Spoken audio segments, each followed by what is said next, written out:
आपके जीवन को बदले? हाँ, क्योंकि जो आत्मा के विषय में परमेश्वर बात करता है, मालूम है वो बदलने वाली आत्मा है।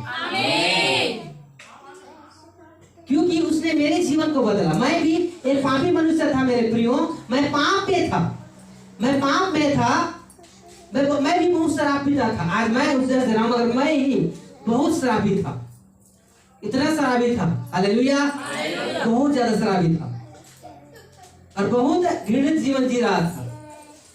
और मेरे खानदान में, मेरे घर में, मेरे परिवार में बहुत ज्यादा दुष्ट आत्मा, मतलब श्राप की आत्मा काम कर रहा था। बारी के बारी मेरे घर के लोग खत्म हो रहे थे। अगर परमेश्वर की अनुग्रह हम पर नहीं होता, आज हम भी नहीं होते, क्योंकि हमारे घर के बहुत से लोगों को दुष्ट आत्मा ने खत्म कर दिया था। मेरे दादी को खत्म कर दिया, मरने का उम्र नहीं था मेरे लिए, मगर दुष्ट आत्माओं ने उसे खत्म कर दिया।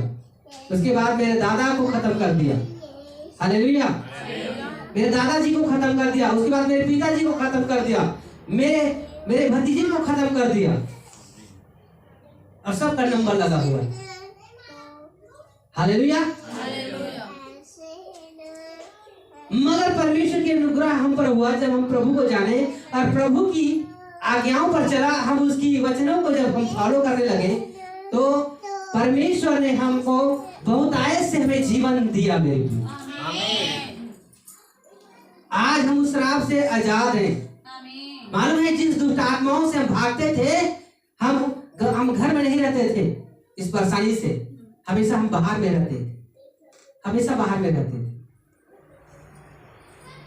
हालेलुया। क्योंकि अगर घर में जाए तो फिर कोई खत्म हो जाएगा, ऐसा हमें डर रहा था। क्योंकि बहुत ज्यादा हमारे जीवन में, हमारे घर परिवार में शैतान काम कर रहा है, हालेलुया। मगर परमेश्वर की अनुग्रह हुआ जब हम प्रभु को जाने और प्रभु के सही मार्ग में चले, तो परमेश्वर ने हमें सही ज्ञान दिया, मेरे प्रिय, हमें प्रेम करना सिखाया। और जब जाने तो हमें ऐसा सामर्थ्य दिया, ऐसा हमें वो बलवंत बनाया, ऐसा लड़ाई लड़ने की वो सामर्थ्य दिया।